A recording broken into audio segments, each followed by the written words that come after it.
Bismillahirrahmanirrahim. Alhamdulillahi wahidil ahad, al-fardhis samad, lam yalid wa lam yulad wa lam yakul lahu kufuwan ahad. Untuk para penuntut ilmu dimanapun kalian berada, siapapun kalian, telah datang kabar gembira dari langit. Telah datang kabar yang akan membuat kalian semangat, yang membuat kalian girang, euforia. Dan ulama-ulama kita, pewaris para nabi, tidak akan pernah bosan untuk menyampaikan kabar gembira ini. Untuk para penuntut ilmu, ketahuilah Rasulullah SAW bersabda, "Man salaka tariqan yaltamisu fihi ilman, sahhalallahu tariqan ilal jannah." Barang siapa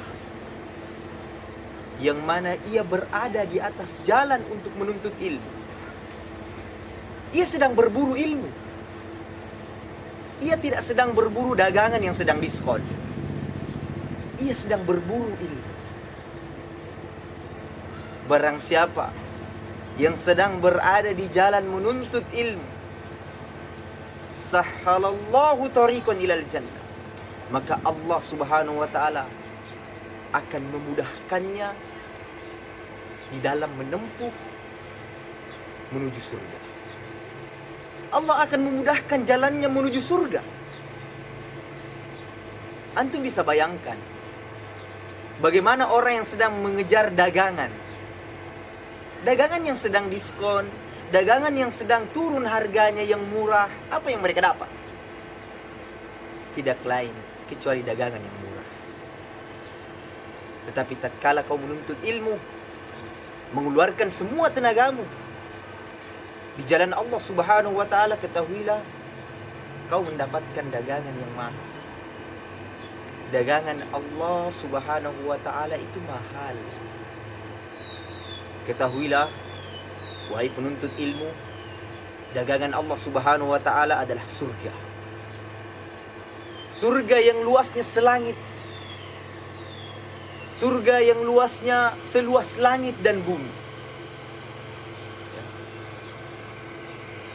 Ialah Rabb yang memudahkan segala sesuatu. Kita lihat, apabila ada seorang yang sedang mencari pekerjaan, lalu di perusahaan tersebut ia sedang ada penerimaan lowongan untuk bekerja, maka di sana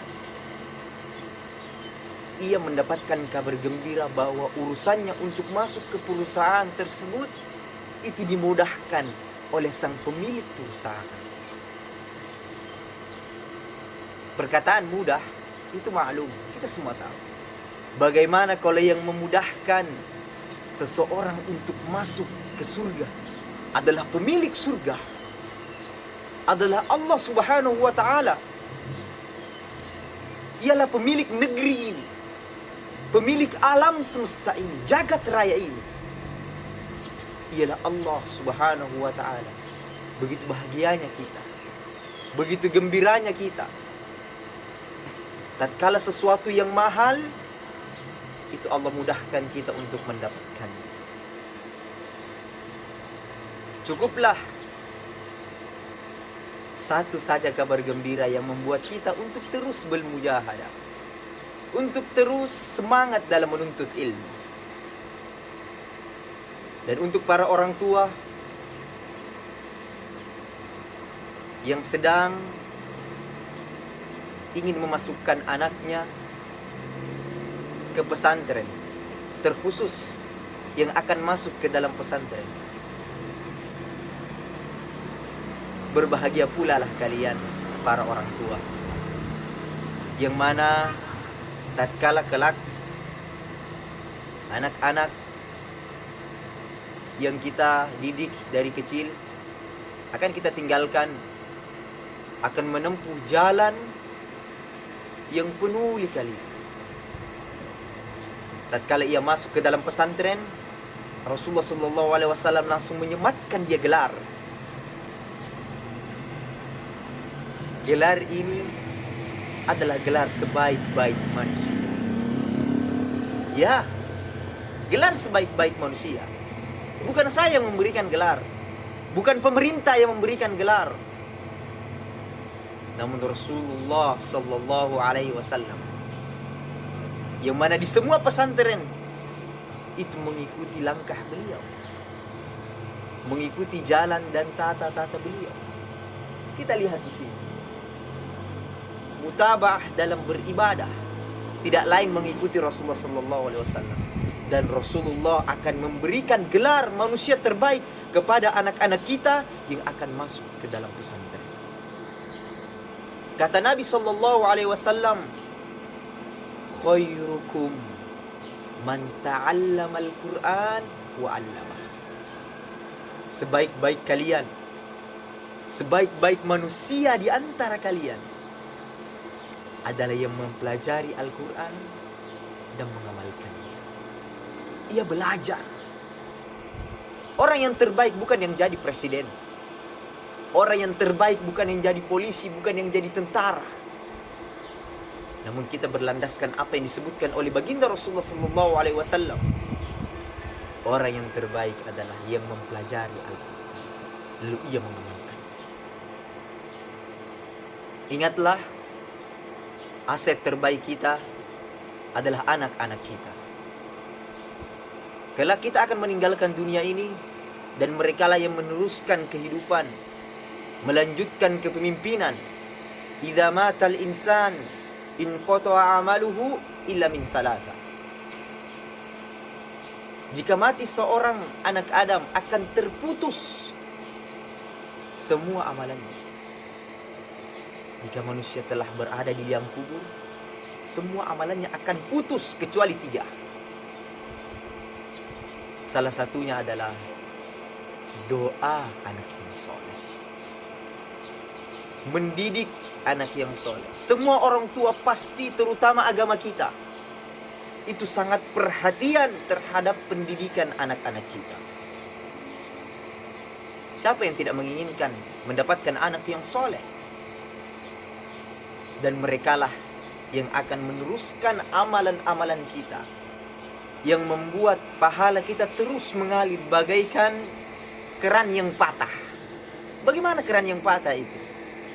Ia terus mengalir, tak henti. Merekalah aset kita, yaitu anak-anak kita. Bagaimana anak-anak kita bisa mengangkat tangannya untuk berdoa kepada orang tuanya yang berada di manapun, atau sampai di liang lahat pun. Jika anak-anak kita sibuk di kafe, jika anak-anak kita sibuk bermain game, sibuk dengan dunia, wallahi dia tidak akan mampu mengangkat tangannya walau itu gratis. Namun tatkala kita bidik anak-anak kita, kita ajarkan dia, kita masukkan di lingkungan ilmu dan Islam yang berlandaskan Al-Quran dan As-Sunnah, saya yakin mereka akan ikhlas mengangkat tangannya untuk kedua orang tuanya, entah ia masih hidup atau dia sudah pulang kepada Allah Subhanahu wa taala. Mereka lah yang menolong kita. Rasulullah Sallallahu Alaihi Wasallam pernah dibentangkan alam barzah, diperlihatkan Rasulullah Sallallahu Alaihi Wasallam. Ia melihat di sana ada orang tua atau ada seorang hamba yang disiksa di alam kubur, disiksa, dicambuk oleh malaikat. Lalu malaikat itu berhenti mencambuknya. Kata orang ini, wahai malaikat, kenapa kau menghentikan cambukanmu? Kata malaikat ini, bagaimana aku bisa melanjutkannya? Kaif? Bagaimana aku bisa memukulmu sementara anakmu terus mendoakanmu selama di dunia? Dialah anak-anak kita yang soleh, yang belajar ilmu agama, yang selalu mendoakan orang tuanya, Rabbi ghfirli wali walidayya warhamhuma kama rabbayani shaghira. Ia memohon ampun untuk dirinya dan untuk orang tuanya. Ia menginginkan untuk orang tuanya terus dibungkus dengan rahmat Allah Subhanahu wa taala, sebagaimana dahulu ia pun dikasihi oleh orang tuanya. Selain itu pula, sebagaimana yang telah disabdakan oleh Rasulullah sallallahu alaihi wasallam,